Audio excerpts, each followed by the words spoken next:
Happy Sunday, everyone. This is another installment of the Southern Baller Show. Hope everybody's having a blessed Sunday. Y'all know what it is. Football season is here. And if you're an HBCU fan, SWAC or MEAC, it don't even matter. Football time is here, ladies and gents. I want to welcome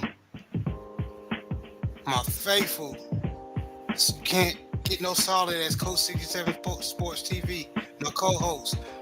What's going on, brother? I'm blessed and highly favored, bro. How y'all gentlemen doing this evening? I'm blessed. And of course, I cannot forget another solid brother, LDBC brother. He's also a content creator, Brent Fox. What's going on, brother? Oh man, blessed and truly favored. Thank you for having me, man. Both of y'all. Thank y'all for having me. I appreciate y'all. You know what it is. If you can join, you know you're welcome to join on my panel, brother. I appreciate you. Thank you for gracing my platform. I appreciate it, man. Salute to your brother Brent Fox, and salute to everybody in the chat, and salute to the brother, even though he's not with us. Salute to the brother Jay Good. Yeah, salute to the brother Jay Good, man. Another solid brother, another HBCU fan. Yeah, big salute to Jay Good, man. Big salute to Jay Good. He does a lot of things behind the scenes that, Man, people don't give him credit for. But man, a big salute to him, and a big salute to those that have come out to enjoy the show. Thank y'all for tuning in. yes, indeed. Yes, indeed. Well said, Brent. But of course, I'm say it again. Shout out to the mighty LDBC.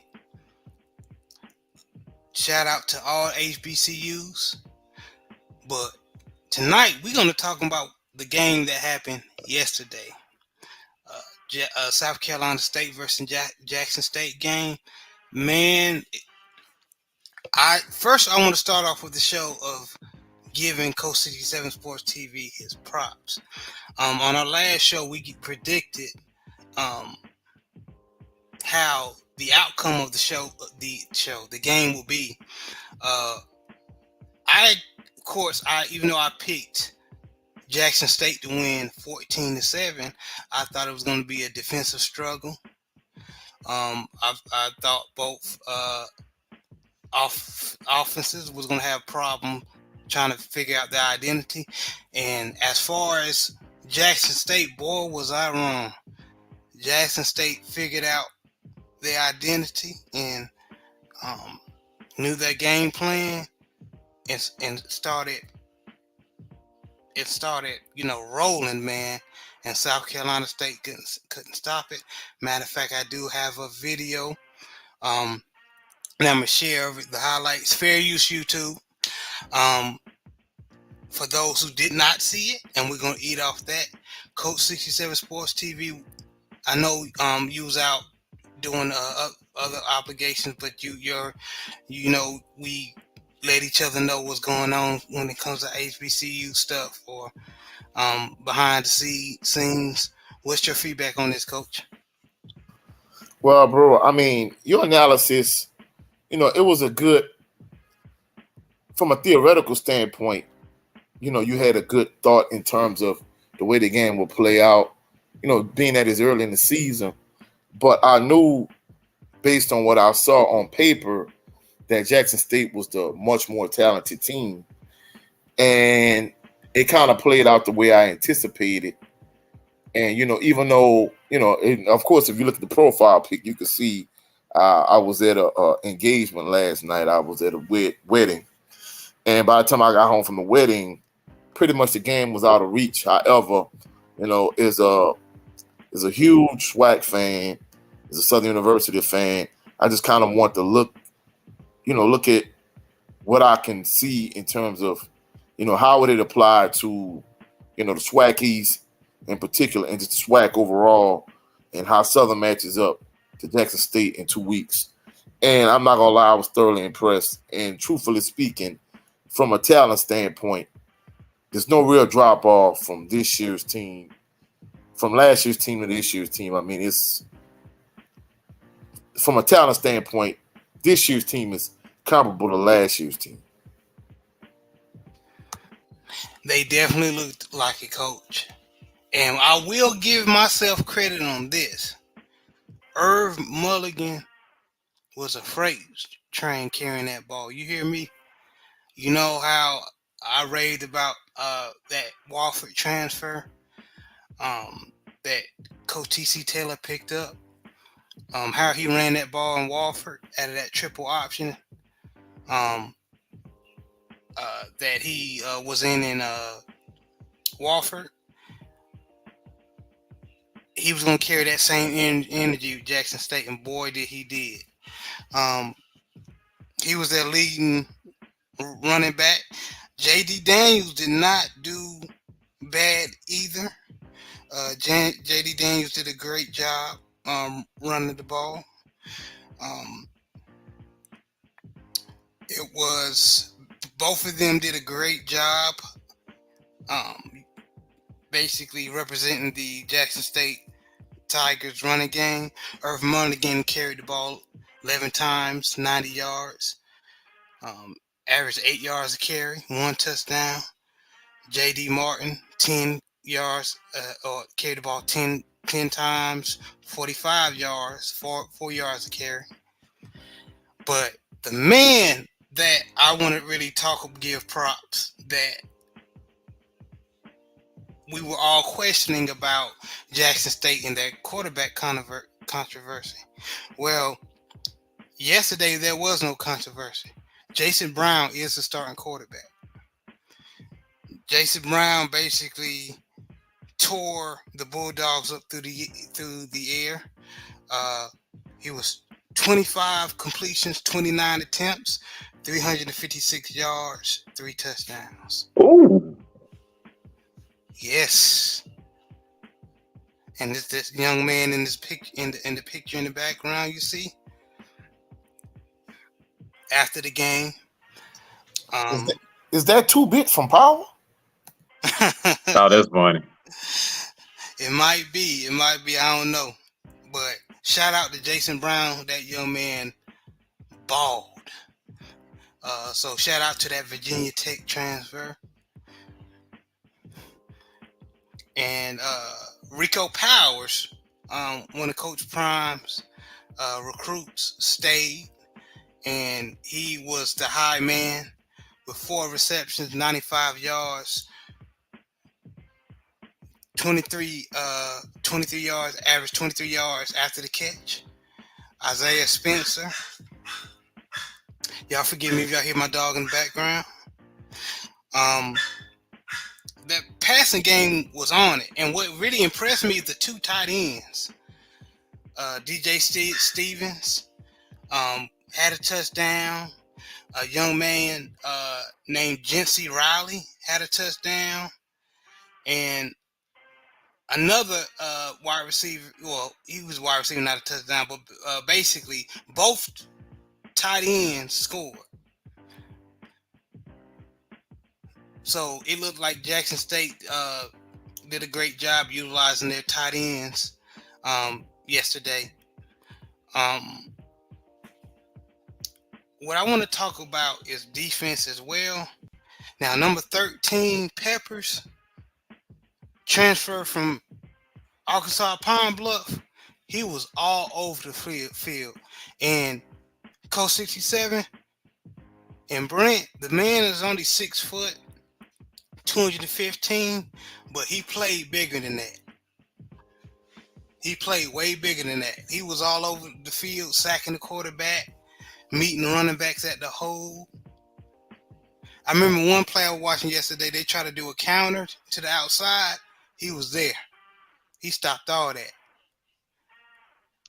And he's only 6 foot, 215 pounds? Yes. Dang.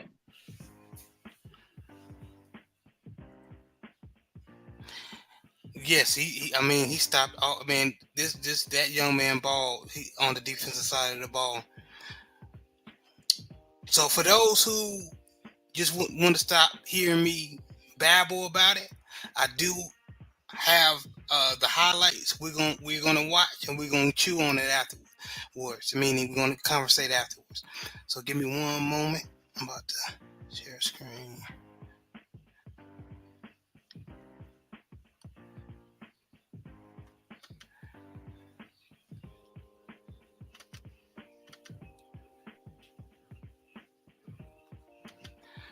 Let me know when y'all can see it.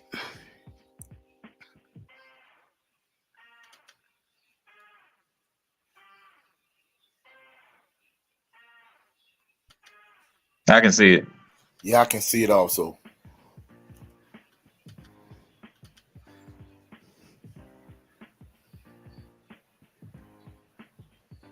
I'm gonna turn this music down a little bit.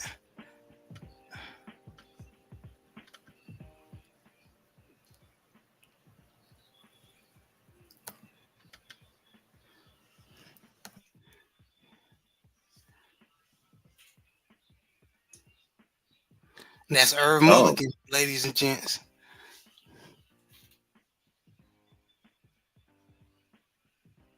I think it's trying to load and Yeah.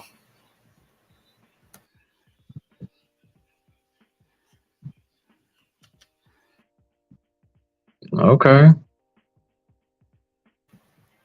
He looks a lot like the prototypical SWAC running back. Yeah, he fit right in. Yeah, that was a good upfield surge by the offensive line and tight end too, man.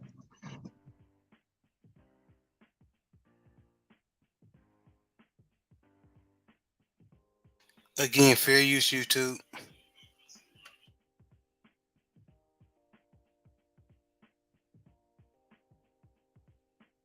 Okay. Good contact balance. All right. He was doing that.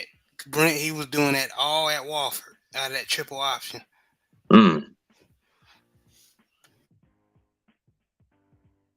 So in that offense, he was almost like the fullback. You know what I'm talking about? That triple option. So he was running like that. Yeah.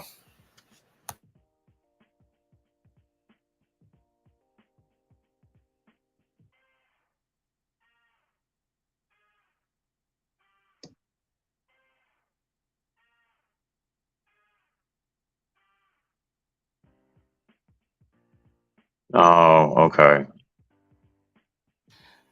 So as you can see, South Carolina State just didn't lay down. It was competitive for the first two quarters. I will say they're the two running backs they got are freshmen, and they ain't gonna be hurting in the years to come. Them young boys dogs. Number 22 and 20.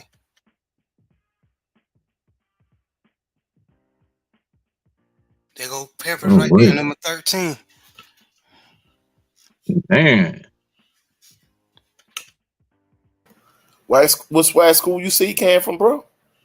Arkansas Pine Bluff. How did Pine Bluff let him get away? I don't know, man. I think that J State, even though Coach Prime is gone, still may have had a little bit more leeway as far as maybe national exposure and all of that. Yeah, I was telling Jerry behind the scenes that in terms of FCS recruiting, they're the number 2 team in terms of recruiting in the country in terms of FCS. So if they were to go to we used to call it the 1AA playoffs, but if they were to go to the FCS playoffs, which they aren't eligible, SWAC and MEAC teams no longer eligible because of the Celebration Bowl. But if they were to go, I can assure you they would be able to make a run. Just based purely on talent. I'm not saying it guarantees that they win the SWAC, nor does it guarantee that they would win the Celebration Bowl, even if they were to come out the SWAC, because the last two years they won the SWAC and they didn't win the Celebration Bowl. But the point I'm making is, from a talent standpoint, it's not a huge drop off from the type of team they had last year.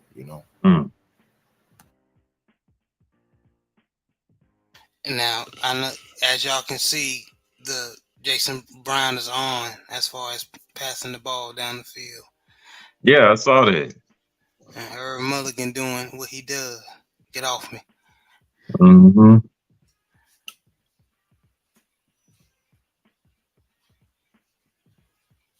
Rico Powers. Yeah, that is some good acceleration, man.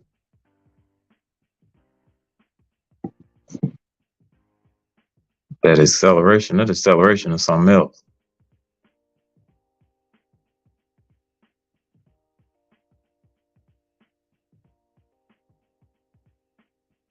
Was that Peppers again, or was that somebody else? That was somebody else from South Carolina State. That's their best defensive lineman. Oh, that was South Carolina State made the play. Mm-hmm. Okay.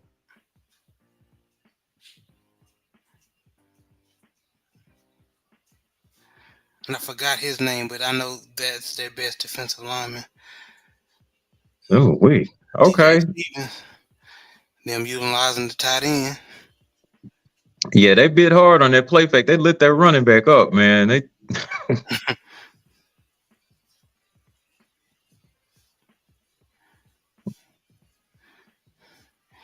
And unfortunately, we did predict.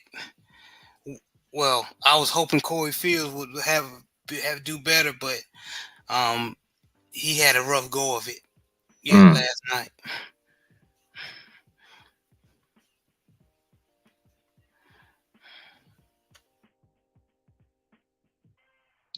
I'm assuming Corey Fields is a quarterback. Yeah, for South Carolina State. Yeah. Okay.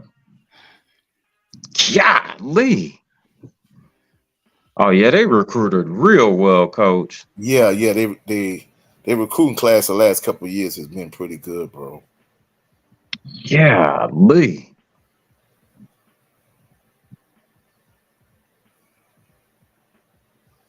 That was a beautiful wide receiver screen. Mm-hmm. And the crazy thing about it is that, the last couple of years they do well early in the season, so it might give all of this talent that they have on their team Corey an threw it right to opportunity him. to develop chemistry and gel together. Mm-hmm. So, Coach, were the guys that were making the plays on these highlights, are most of them underclassmen, or are they like juniors? Well, I mean, it's a variety of different classes. You got to realize a lot of these guys that's at Jackson State now, they came via the transfer portal because all of their top guys like Shador, of course, that's Coach Prime's son. He's at Colorado with him. Travis Hunter, he left. Shane Hooks. So essentially, all their top players left for Colorado and for other schools. However, they were able to replace them with players that were equally as talented that came from other programs. Okay. And like we were talking about Friday, I think the only area that last year's team might be superior to this current team is probably in the trenches, primarily on the offensive side of the ball. But for the most part, in terms of talent, it's no real drop off. They pretty comparable in terms of talent. Okay.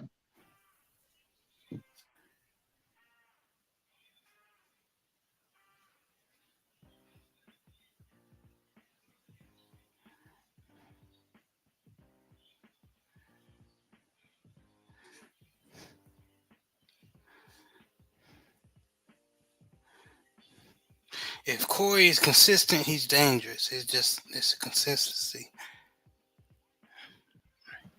But like I said, bro, having a wide receiver like Shaq Davis, it was able to make up for some of the deficiencies that he had. When you have a 6'5" guy that you could just, anytime you're in trouble, you could just throw the ball up, and he was able to bring down so many of those 50-50 balls because of his size, his physicality.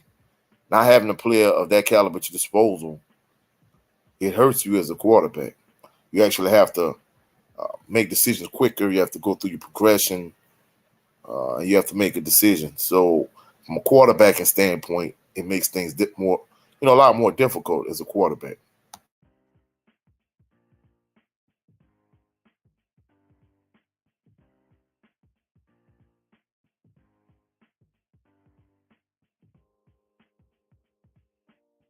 as y'all can see. And what was cool that the Jackson State faithful was cheering TC at the end.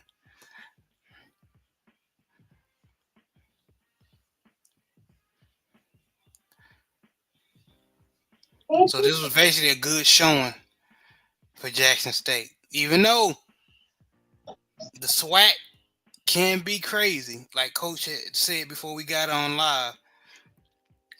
They can be dominant, and then at the end of the season, it might be a different, showing. But they look good. We gotta give these boys these props. They look good, man. Yeah, definitely. Yeah, the same way Brent Fox had to kind of struggle earlier to give the Baltimore Ravens credit. As a Southern University Jaguar faithful, I have to give Jackson State credit. They are a very, very talented team in terms of the SWAC. And Irv Mulligan kind of a lot like Gary Quarles Jr., a lot like Frank Chalk the Fourth. He's your prototypical SWAC running back in terms of smallish, extremely quick, fast, athletic, hits the holes. I mean, he's going to be a problem. A lot like Kendrick Grimes, a lot of these smallish. Of course, Southern has had a lot of these smallish running backs over the years, but the SWAC has had a lot of these smallish, real good running backs. Just across the SWAC in general. So I think Irv Mulligan is definitely going to be a problem. And I got to give you credit for that, bro. You pointed that out Friday night. Yeah, and not to toot my own horn, but before the even season start during the recruiting, we did a show about just talking about the recruiting and the players they was everybody restocking their roster with. Irv Mulligan, his highlights at Wofford it stood out. It stood out. He was a fire hydrant coming at you, and as y'all can see, he still. I mean, he ain't changed nothing up. He was making those. If they came out him weak, he made them pay for it. So I agree with you, Coach. Irv Mulligan would definitely is JD Martin is the man, but Irv Mulligan is the starter, and I believe that offense will eat off how Irv Mulligan does toting that ball. And one thing I kind of want to point out. I said earlier, like he's a prototypical SWAC running back in terms of height and speed. However, if you look at maybe just looking at Southern in general, like if you look at Gary Quarles Jr. and Kendrick Grimes, even you look at Graham like Floyd Chalk the Fourth, all of those guys, they're looking to make you miss. However, Irv Mulligan, he doesn't necessarily need to make you miss. Like you say, if you're not coming with a lunch pail and you're not bringing your hard hat and you not looking to lay the wood on him, he will run you over. And based on the highlights I've seen of him, he can make you miss if necessary. However, he doesn't necessarily need to make you miss. So I think that's the thing that differentiates him between him and most of the other running backs in the SWAC. That's so true, and we definitely gonna see. Now, of course, we have to be. Don't want to rain on none of the Jackson State faithful parade. I have definitely a lot to be excited about it, but it's the beginning of the season. Y'all know the real test is gonna be the week 1 game, FAMU, the Florida Rattlers, and we also gonna get to see how Florida A&M is looking, because Florida A&M was picked. Florida A&M was picked to actually win the SWAC before Jackson State, and a lot of content creators who does HBCU or a lot of people who just love HBCU and SWAC. A lot of them were picking FAMU to take it. But now that we're seeing how Jackson State, we seen a little preview of Jackson State last night. A lot of people making changes. What you think about that, Coach? Well, at the beginning of the season, it was before the season even started. Like, during the summer months, I was kind of waffling back and forth whether it was going to be J State or FAMU. And even though I knew coming into this season that from a talent standpoint, there wasn't going to be much of a drop-off in terms of J State, I favored FAMU because of the chemistry and the continuity and the fact that Jeremy Musa is going into his senior year and the team overall has more continuity and chemistry, even though Jackson State probably on paper has more talent. That's the reason why I gave FAMU the slight advantage. However, I don't want to be a prisoner of the moment, even though I know J State was extremely impressive last night. We just can't, like last year, literally at the beginning of the year, at the same time last year, people don't realize they really gave it to FAMU. They blew FAMU out even worse than they blew out South Carolina State last night in the SWAC challenge. So I think, the advantage that they're going to have over FAMU is the fact that they actually have a game under their belt, like live action, not just in a squad scrimmage or whatever the case may be. So that's the competitive advantage they have. However, the fact that FAMU got smacked last year, and, people didn't realize, like, when they played FAMU last year in that first game, FAMU had a lot of suspensions going into that game. So they weren't at full strength. They sure did. I'm almost certain FAMU is going to look to get their shake back. As my students like to say. They want their shake back. And in addition to that, FAMU, they have a senior-heavy team. Even though, I know all of these players that J State has, essentially, there are a lot of players that came to JSU via the transfer portal. But a lot of these guys that are at FAMU, they've been there for a while. So that's why I see from a chemistry and a continuity standpoint, I think they should have the competitive advantage in that regard. But the fact that JSU was able to play last night and they played in the SWAC MEAC Challenge week 0, I think that gives them a competitive advantage. Also, I'm looking for a pretty good evenly matched game. I know people probably already gonna want our prediction, but you have to stay tuned, the next weekend to get the prediction. Yes, sir, definitely. Brent, after seeing Jackson State put on that performance against South Carolina State, what was your opinion? Just from the outside looking in, and I want to let it be known that I'm excited about learning more about the HBCU schools. My brother was a Prairie View alum, so I have a little bit of background information on the SWAC, but not to the extent of you guys. But things for right now, and like Coach 67 said, I do not want to be a prisoner of the moment. But they did look impressive, especially from what I just viewed.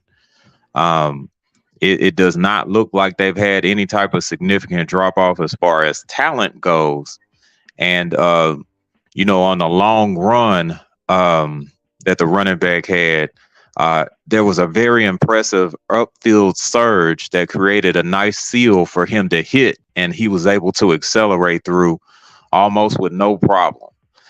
So that in itself to me is very, very impressive. But like Coach said, we're gonna have to wait and see to see how the season shakes out.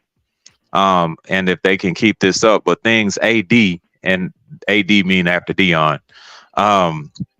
Things AD I like that. Look good right now. They do. It's Coach T.C. Taylor era. And I want to give some shout outs to the chat. Brandon Brazil said, "Happy Sunday. Thank you for joining." Lunch break high take. Salute, brother. All these brothers are content creators, and we support each other. I love y'all, brothers. Thank y'all. My LDBC brother, David Scott III. He said, "Salute, Jared 011 Green, Coach 67 Sports TV, Brent Fox. Salute, fam. Salute. Thank y'all for taking y'all time out of Sunday to listen to me and listen to us. I appreciate y'all." Before we swing it, salute to the brother JB. Good to have you in the building, brother. What's up, y'all? Y'all can hear me? Yes, sir. Yes, sir. But now, just to kind of piggyback off what Brent Fox was saying, we not trying to be prisoners of the moment, but I'm gonna be honest with you. A lot of J State fans, they're not trying to hear that, No, and not at all. One content creator, I'm not gonna lie, bro, before the season started, basically he was saying, hey, we a Sun Belt Conference team, and we smacking everybody by 40. Of course, they only won by 30 last night, but a lot of these J State fans, they already ready to jump out the window and say, hey, we're going to win the SWAC again this year for the third year in a row. We're going to win the Celebration Bowl. We're going to finish the season strong, unlike the last two seasons. And basically, since T.C. Taylor was right there with Coach Prime, he not going to make the same mistakes Coach Prime made and so on and so forth. And I think to myself, whoa, like y'all, y'all might be getting – don't get me wrong. I understand they have an extremely talented team, but you have to take it one game at a time. And, that's one thing I've learned over the years in the SWAC. I think the difference between like some of the Pete Richardson teams at Southern that, only lost one game, they would lose that one game like week 6, week 7, whereas the reason why Coach Prime's, his last two teams lost in the Celebration Bowl was the fact that in the regular season, they went undefeated. They won a SWAC championship. And when they got to the Celebration Bowl, I think they kind of overlooked North Carolina Central last year. They definitely overlooked South Carolina State year before last. So that was the reason why they lost those games. So I'm going to be truthful. I'd rather lose, early on in the season and finish off strong as opposed to, running the table and then losing the championship game. But in terms of those J State fans, they just have to take it 1 week at a time. And they just can't, jump out the window and say, hey, we unbeatable, we unstoppable, we smacking everybody about 30, 40. You have to kind of take it on a week-by-week basis, especially on September the 9th when y'all come to AW1 for Stadium. Hey, it's you're going to have to bring your lunch pail that night. Okay, that was real slick. Coach. I like that. Yeah. You already know, bro. Mr. Southern himself. Yeah, I heard it. And those who don't know, Coach 67 Sports TV is a Southern alum. That's why I call him Mr. Southern. Mr. Southern Jaguar. And of course, he knows a whole bunch of HBCU history when it comes to football. He's the best on the internet. I don't care who it is. I'll put him against anybody on YouTube. That's on my mama. But anyway, go ahead, JB. You look like you about to I'm about to say, you just gonna skip me? Nah, I don't my think. bad. Nah, you What's your good, opinion man. on the game? Man, I think everybody just need to calm down. Listening to y'all show on Saturday. Oh, was it Saturday or Friday? It was Friday. Listening to the show on Friday. You guys made a good point. This game had a lot to do with Corey Fields playing like hammer shit. Okay? So, like Jared just said, the real game is against FAMU. So, FAMU, they playing against Jeremy Musa. Okay? A quarterback that's pretty good and will get the ball to his intended targets. So we want to see how they look against a quarterback they can play. You know what I'm saying? We knew Corey Fields was iffy.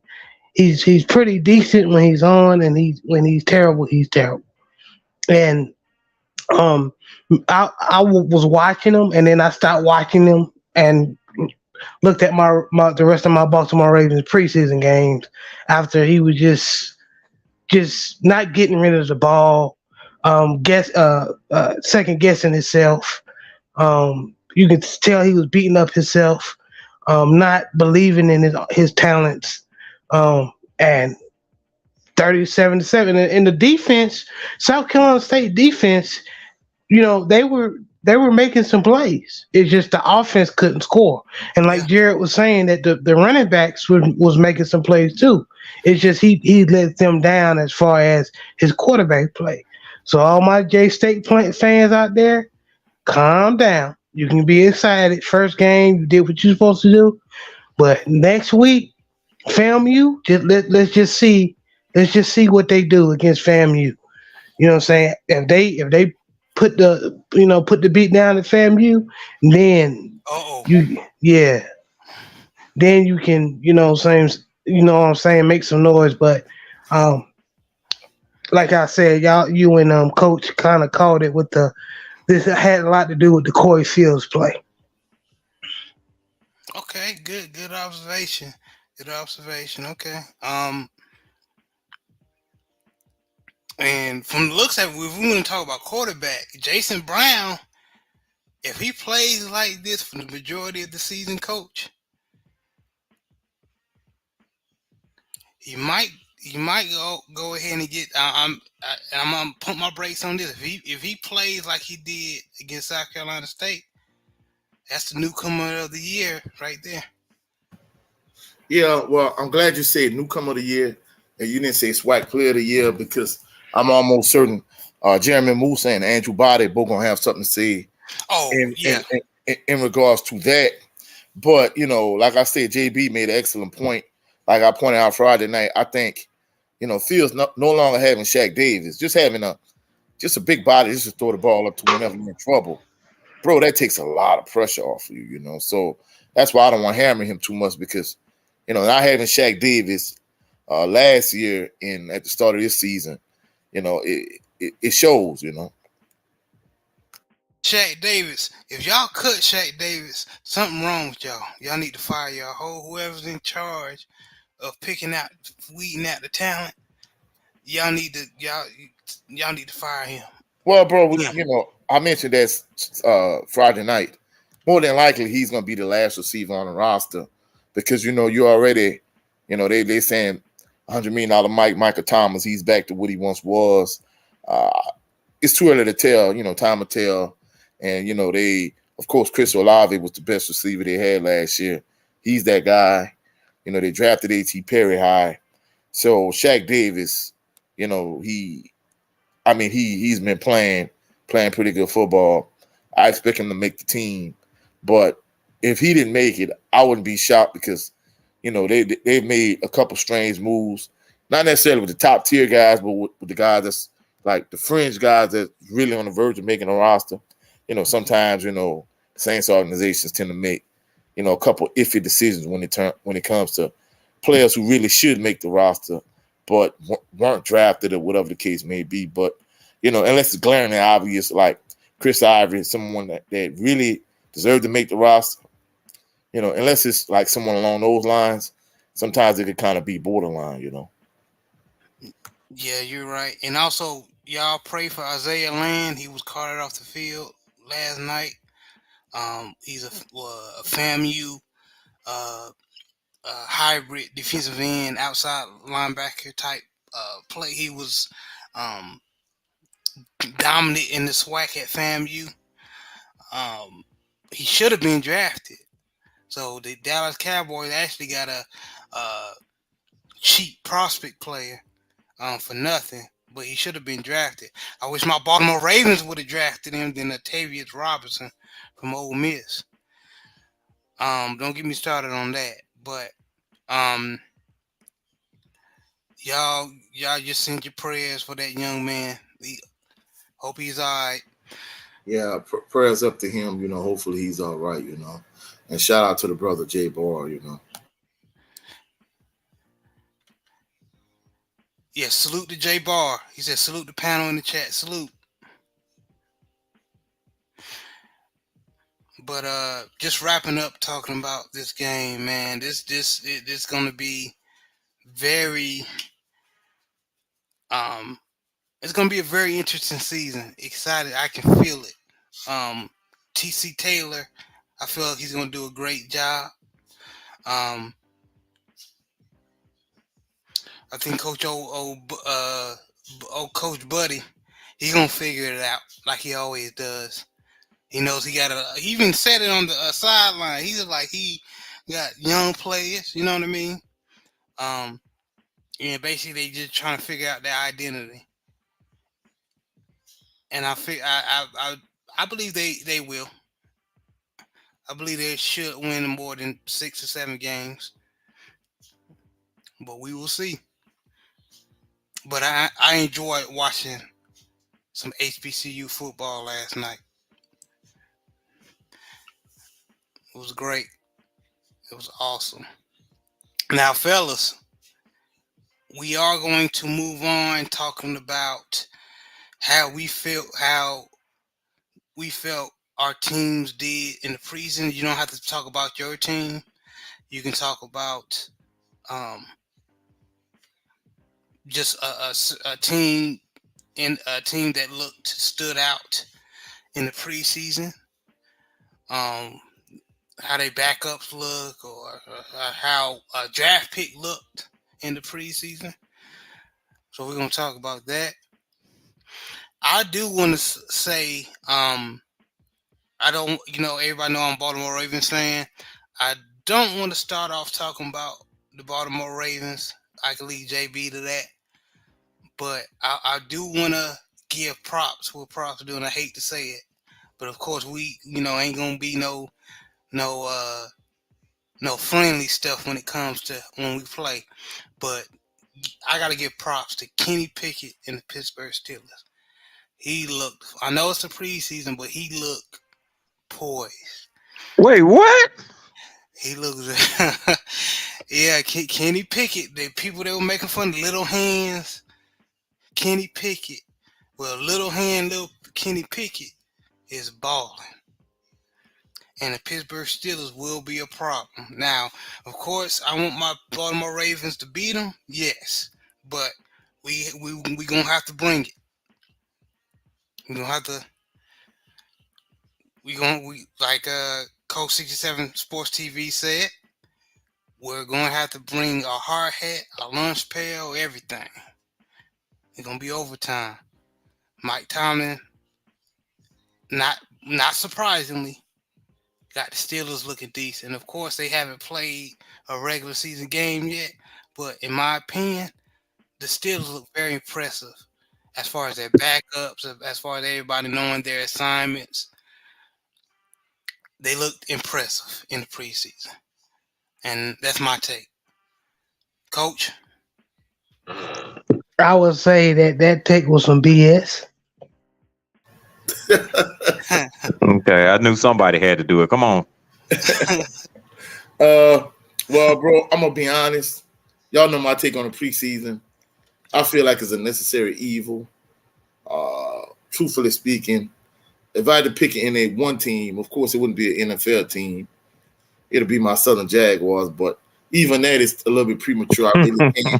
I really can't tell you what they're really gonna look like next week against Alabama State. But I mean, just more than anything, I'm just happy that football is here. That we on the verge of the season starting. If I just had to kind of pick, just one in it, I'll probably pick a couple NFL players more than teams. There's starting to be a little Don't matter. Starting to be a little bit of controversy in with the New Orleans Saints in terms of some of the fans thinking that Jameis Winston should be the starting quarterback. And I'm like, we too late. I said this at the end of last season. I'm like, there's no way Trash Andy Dalton should have been starting. He should have been a starting quarterback. I mean, Jameis Winston should have been a starting quarterback once he was fully healthy.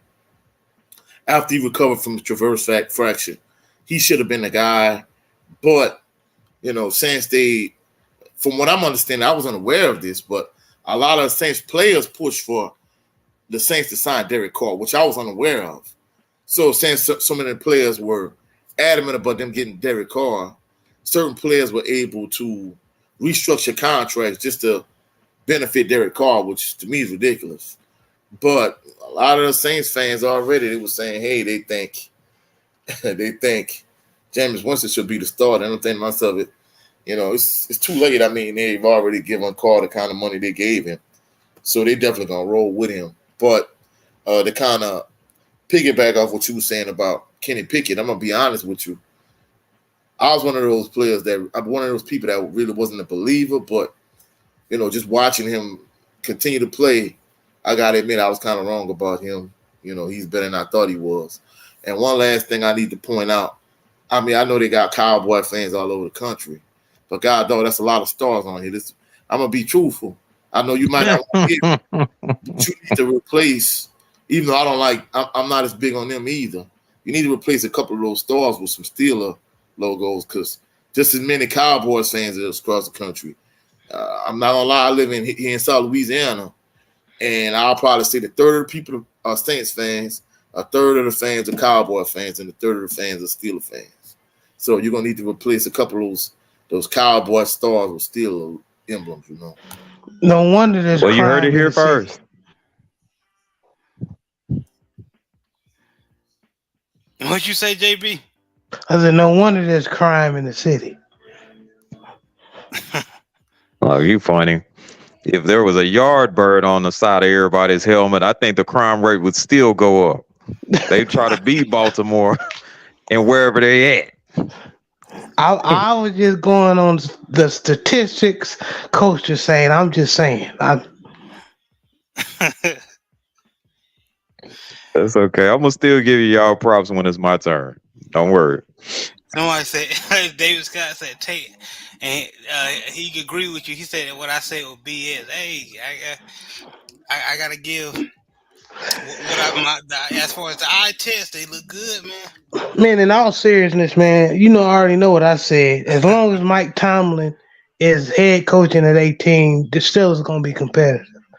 That man had them boys competitive with Duck Hodges.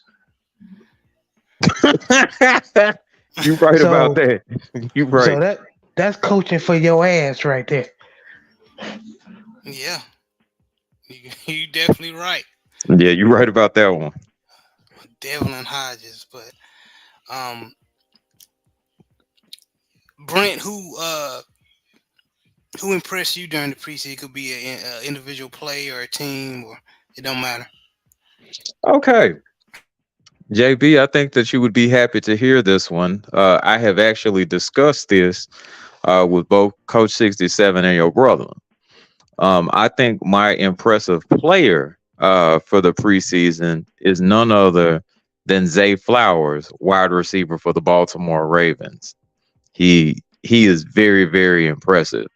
As a matter of fact, I snuck around and drafted him on my fantasy team. Okay, that's how impressive he was to me.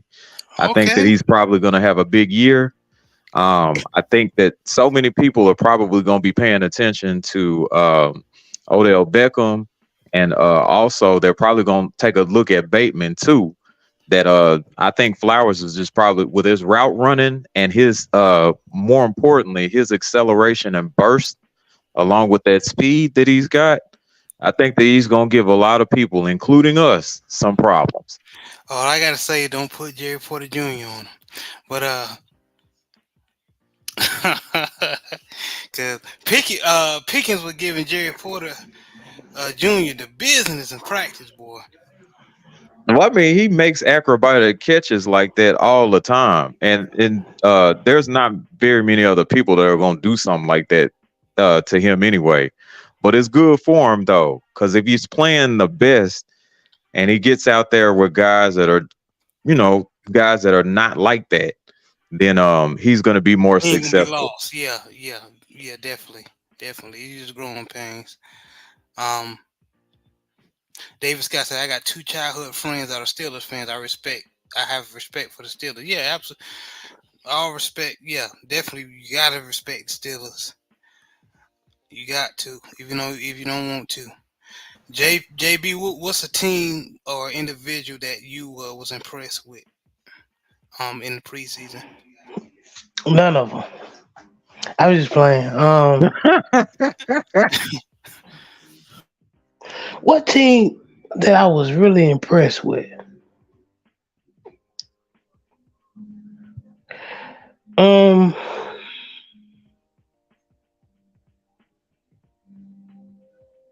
I was have to say Kansas City Chiefs. I think that they're gonna be scary again this year. They got that boy that Jared you called out years ago, or last year, Justin Justin Ross. Ross from Yeah. Clemson. You Hmm. know, we ACC dudes, so we saw him. He gave our Tar Heels the book blues, so we already know about Justin Ross. He had got medical issues where he wasn't able to play. He wasn't drafted, but I remember you saying whoever gets him, they're gonna have a good receiver because he's one of those tall receivers where his 40 time might be a 4.5, 4.6, but he's faster than he looks. You know what I'm saying? So, and he can get separation. And then he got a good catching radius. So, and I'd be damned if he didn't go to Kansas City. Like they need more weapons. So, um, Kansas City is going to be a team that I'm going to be looking at closely. Um, but like you said, and the Steelers, I hate to say it, the Steelers.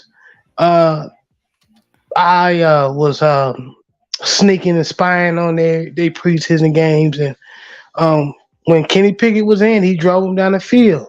He did what he was supposed to do. It was like practice. It was like 707. He was just tearing their ass up, So, um, but I mean, I can't wait till the season to start. Of course, I can like Coach said with his Southern Jaguars. I can't wait for how my UNC Tar Heels gonna look. See what Mac Brown gonna do with my Tar Heels. Um, Especially on the defensive side of the ball. My God. yeah, well, Jesus, Jeremy Musa was tearing our ass up. you know what? And see, that's a lot. That's how I knew that Jeremy Musa was a problem because he was this dude. I never heard of him because I'm thinking it's just one of these games that you should put 50 up on him. He was just driving on the Tar Heels, just driving on them. And then keep in mind, I think that's the game where everybody had COVID. No, they were just suspended. Yeah, they were suspended for something, and I was like, "Damn, these are third string receivers. Is our secondary that bad?" And yes, Lord, they was bad. Because Drake May was, if people who don't know, was like fifth in the Heisman votes for a quarterback for UNC Tar Heels, and I think he would have got that vote if our defense could have stopped some damn body. Because we lost games we should have won. So I can't wait to see what my Tar Heels look like. All right. One thing I want to point out, bro. I know Brent Fox kind of gave y'all credit behind the scenes, but I can't believe this. Is this turning into a Ravens and Steelers like love fest? What is going on, bro? No, don't get it twisted. The hell with the Steelers. You know what I'm saying? Don't get it twisted. You know what I'm saying? I hope When the regular season kick off, y'all don't get back to hating each other, huh? Yeah. But you Most gotta definitely. understand, it's always respect. You see what I'm saying? It's always gonna be respect in the AFC North. Yeah, You I know, feel you there, bro. I feel you. we play in one of the probably most toughest divisions in football. You know what I'm saying? Every game, even when we play the Browns play is tough. You see what I'm saying? So it's just one of those divisions where you have to respect them. But yeah, I can't stand the Steelers, but here's the thing, I do like Mike Tomlin. Hey, I love Mike Tomlin. You know what I'm saying? Black head coach, and he's damn good. Yeah, bro. So I love Mike Tomlin too. Truthfully speaking, I don't care what nobody said. Maybe it's just me being a coach. There aren't enough black coaches in the NFL. I mean that's just my honest opinion. You know what I'm saying? I mean, if Eric Bieniemy was white, he'll be a head coach in the NFL at this point. facts. And black coaches need to stop taking them terrible ass jobs. And I mean, even in this situation, essentially, I don't know if he got more money. I think he did, but essentially, he just made a lateral move. I'm like, at this point, bro, you should be a head coach. No Facts. We seen in high school. You, we was watching a high school game. Cause nowadays the high school gets people together. They can put their games live on YouTube. And our team beating another team 50-0. And we looked at the sideline was a black coach trying to get these. They came from they look like middle schoolers. Trying to get them to have some heart and play. I was like, another black coach taking a terrible ass job. Yeah, because that's the only job he probably can find. That's why I was mad at Lovie Smith. I was like, bro, your resume speaks to itself. Why you gonna make your resume work and get with the Houston Texans after the bullshit they got going on with Deshaun Watson and everything? Why would you take that job? But like he said, bro, that might be the only job he could get. I mean, I hate to say it, it's like some of these boxing trainers taking on, loser type fighters. All you're doing is, I hate to say it, even Derrick James, taking on these losers. It's like your pedigree dropping, Yeah. Well, that is a whole nother subject for a whole nother show. Because I was about to say something. I was about to say something, but I'm just you see, now you going to LDBC stuff, so now I'm a hush. Let me give a shout out. He said, "Living big with Big Red." Said, "What's good, everybody? Another dope content creator. Please like. He a Baltimore Ravens fan as well. Please like and subscribe." J Bar. That we forgot about talking about the Colts as far as Anthony Richardson. Oh yeah. So I mean, Anthony Richardson is who I thought he was. He's gonna be up and down. He's gonna and shout out to Sip the Tally. He had some please go subscribe to Coach Sip the Tally. He had videos on Anthony Richardson before he was drafted to the Colts, telling he's exactly what I'm saying. He's gonna give you great plays where you say, "Damn, that was a good throw," and then he's gonna have plays for you like, "Why the hell did you throw that?" So it's gonna be up and down. It's gonna be up and down. He's gonna figure it out. He's gonna figure it out. But he's to me, he was probably I guess the top 5 quarterback in that draft. You know what I'm saying?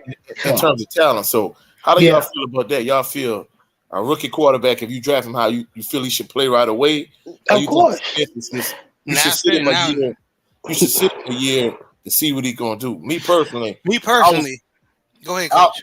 I always thought you should sit him a year just to let him learn the game. Me myself, Well, I mean, they got Gardner Minshew. I mean, Gardner Minshew is not a terrible quarterback, but he's one of them Ryan Fitzpatrick quarterbacks where he's gonna win you 5 games, 3, 4, 5 games, and he's gonna look like hammered shit the rest of the game. So, well, I mean, he did win a Super Bowl, didn't he?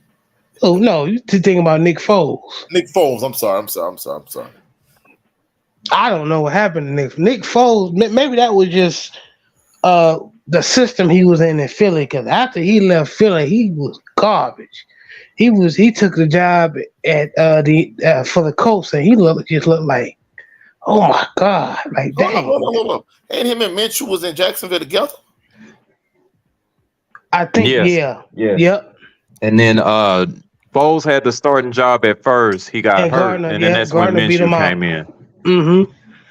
So Gardner can't play. He's one of them Ryan Fitzpatrick type players or Josh McCown type players. He can win you games, but you don't want him to be your all time starter. You see Yeah, what I'm saying? he a backup and he a glorified game manager. That's basically what you're saying. Yes. Like so when defenses start studying him, he gonna show you why he's a backup quarterback. So you better have Anthony Richardson where he can stretch out the plays with his legs and that Joker got an arm. So I mean, whoever the receivers is for the coach, they ain't got no excuses. They just better catch it because he gonna get them the football. Living big with big. I want to living big with Big Red. You and not swaying the conversation. This is what this show is about. Actually, your own subject. But I can't wait. He said off subject, but I can't wait to see how Colorado looks against TCU. That's another thing we can talk about. Hey, God, Coach Prime is like he's saying he looking to dominate, not compete. Yeah. How y'all think Coach Prime and them Buffs gonna do against TCU? I think First game of the season. It's a little bit too early in the game for him to say that. But like you said Friday, bro, I mean, skill players, we talked about this behind the scenes. From a skill player standpoint, I think Coach Prime will always be straight. Just like his first year at J State, he had the skill players, but in the trenches up front on both sides of the ball, most on the offensive side of the ball with the offensive line play, they struggle. So I think that's going to be his issue again in Colorado. I think his skill player is going to be straight, but the line play going to be trash. And the dominate thing, maybe he knows something I don't know, but I think he has to crawl before he walks as far as I'm concerned. Yes, sir. Yes, sir. I do agree with you. I agree with what Coach 67 was saying. Also, just to kind of add into that, I love the confidence, but yeah, the defensive front that TCU still has versus the supposed offensive line that Coach Prime has, that's not a favorable matchup. And and I know this is cliche, but it is true. If you can't win the battle at the line of scrimmage, I think everything else may fall out of whack. Now, I am looking for this to be a competitive game, but I could also easily see this being very one-sided, and it's not going to be in the favor of the Colorado Buffalo. Well, all I know is TCU got that big boy from SWAC, from South Oak Cliff. Mm-hmm. They play for TCU, and so them boys better come to play because they old lineman is huge. So that's all I know. I mean, maybe Coach Prime don't realize that TCU did go pretty far in terms of, they won the college football playoffs. Maybe he doesn't remember that. I mean, I don't know. Oh, I'm sure he knows that, man. He just, you know how Coach is. He just trying to, he trying to upsell or whatever. And, I appreciate the confidence that he brings, but yeah, when reality really hit, like literally, by then it's probably going to be too late. I mean, I'm a hush. Hey, what I'm about to say, I'm gonna wait till we deep in the season. Say, I just hope it ain't the type of situation where if things not going his way, he just, bringing out kids and switching kids out and bringing other kids in and stuff like that. Instead of coaching them and stuff like that, because it's football, man. I just hope that's not the case. I hope it's not the case. I don't see him being that kind of guy, but like George Foreman used to say all the time, everybody has a plan until they get punched in the mouth. So It's gonna be interesting to see, if they're getting it handed to him against TCU. Like, is his team gonna start to hang their head down, or is he gonna be able to keep the morale of the team up? And like JB was saying, like, if later on in the season things isn't going their way, is the team gonna fold and lay down on him? I mean, he didn't have that problem in at J State because it's a SWAC program. It's easier to turn those kind of programs around right away because P. Richardson won a SWAC championship his first year. It's gonna be harder with a Power 5 school, at a Power 5 school, the PWI. Well, yeah. I guess I'm gonna be the oddball out. I think TCU may have some trouble with Colorado. I don't think they blow Coach Prime in the bus out. I believe if I was gonna put money on it, which I'm not a betting man, I will put money on TCU, but I do think Colorado will be competitive in that game, and I believe that I ain't gonna lie. I'll be watching All Off Media, and even Bucky, which is Deion Sanders Jr., that's his nickname, have said he addressed that. A lot of people saying that offensive line looked little and everything, or the defensive line. He was like, dude, yeah, I ain't seen all our players. And I saw a couple of them in the videos. They got this 6'8" guy, 6'9" guy. But of course, can they play? But my point is, I believe Coach Prime knows who he got. And then I believe he has confidence in his boys. Yeah, he may be upselling it, but I believe he has faith in the talent on his roster. So it's definitely going to be interesting Saturday.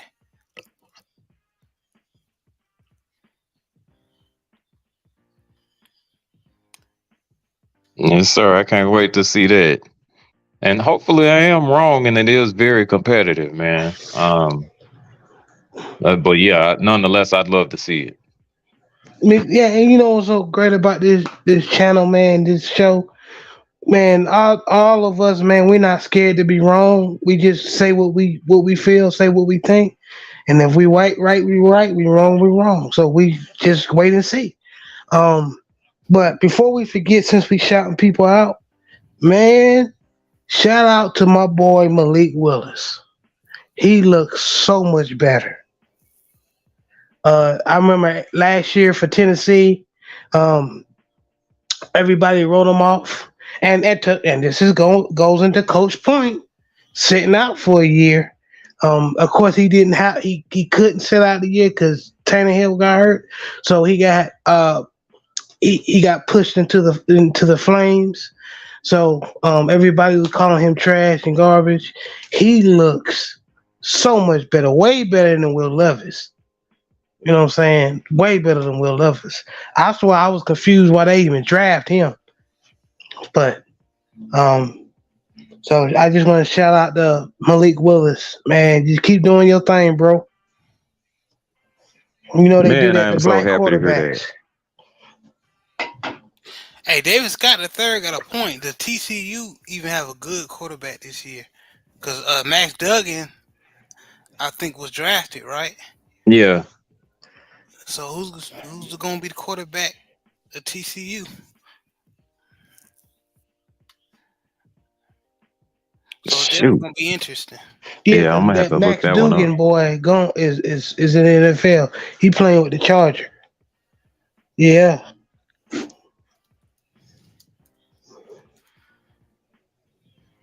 But I'm gonna have to go ahead. Go ahead. You got it. No, I was gonna say shout out to Jay Barr. He reminded me in the chat. Shout out to Josh Downs for the Indianapolis Colts ex-Tar Heel. He looks, he looks doing what he did in college. He's a slot receiver. He's not really a burner, but he can get a separation by running routes, and he's quick in space. So shout out to Josh Downs. He looks good. Hope he does his thing with the Colts. He's what James Prochet is supposed to be, basically. Yeah. Those don't know who Josh Downs. Yeah, that's disappointing. Shout out to James Prochet in DeSoto High School, but just one of them things in life, man. But I just hope he just keep chasing his dream. But yeah, he has not looked good. I was disappointed last year. You know, I thought he was gonna be that dude, but it happens. And Brandon Brazil said TCU takes the Colorado game. So everybody picking TCU. And David Scott the third said not just quarterback, wide receiver and running back too. Because all they wide receivers and running backs was drafted. See the people in the chat saying, "Hey, y'all giving TCU all this love. Y'all don't even know who's starting for 'em." So Prime might go in there and beat the brakes off of TCU. You know? We don't know. Yeah, you're right. It's football. Like I thought, if the game was gonna be more competitive than which it was, first two quarters, then that Jackson State showed they had more depth and more talent. Oh, Yeah. that's why we love this game.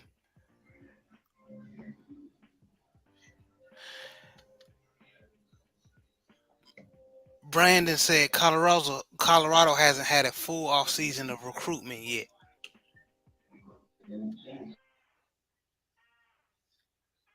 What you mean by that, Brandon?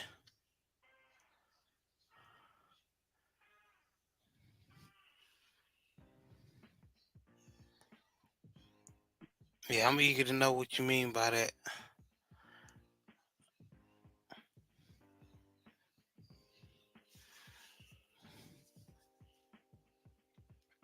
Yeah, but definitely this season has started. Prime hasn't fully settled in. He had to move and scramble for players. Good point, Brandon. So he still got some people, a couple of scholarships he can still give away. Yeah, Well, not give away, but I mean that's a very valid point, and considering the fact that he took a lot of the top guys he had that was with him at J State, so at least that kind of is going to give him some familiarity with some of these players, Yeah, so it may not be this year, but next year he with full recruiting all season under his belt, without him making a transition anywhere, he might. He's probably gonna kill it, man. He's so focused on recruitment next year, he will kill it. Yeah, I agree. Living Big with Big Red says, yeah, he had a bunch of guys come through the transfer. Yep, that's true. Thank you for explaining that, Brandon. Yeah. But guys, I'm gonna go ahead and wrap this show up. I just wanted to come on and just talk about the conclusion of that Jackson State versus South Carolina State game. Man, it's so exciting that the football season has started. I just eager to see what the NFL season is gonna look like. Even the Power 5 schools, how they gonna be looking, especially my Tar Heels. I want to thank Coach 67 Sports TV, my co-host as always, jumping on with me. Brother Brent Fox, JB, appreciate all you boys.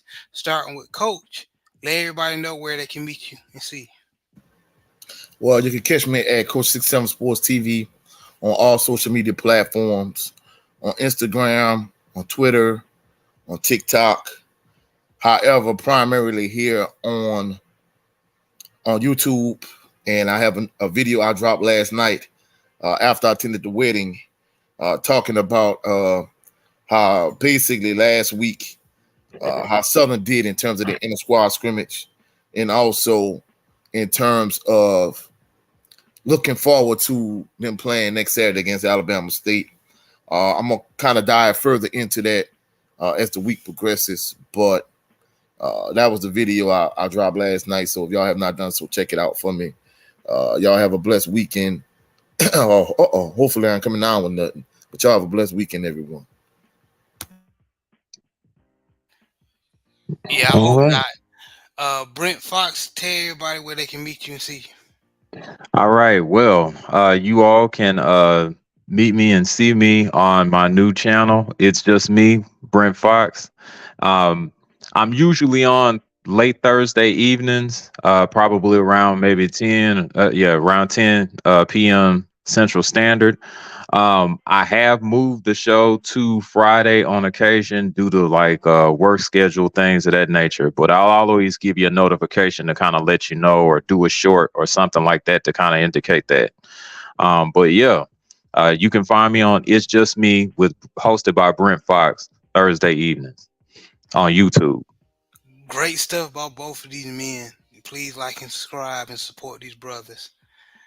And JB, thank you for taking a moment at your night and hopping on, brother. Thank you. No problem. You know I'm always here if you need me. I appreciate you, man. But that has been another installment of the Southern Baller Show. You know what I mean? I appreciate y'all. God bless. Hope y'all have a safe and smooth rest of y'all Sunday. I'll catch y'all later. Be blessed. All right, peace. Peace and blessings, everyone.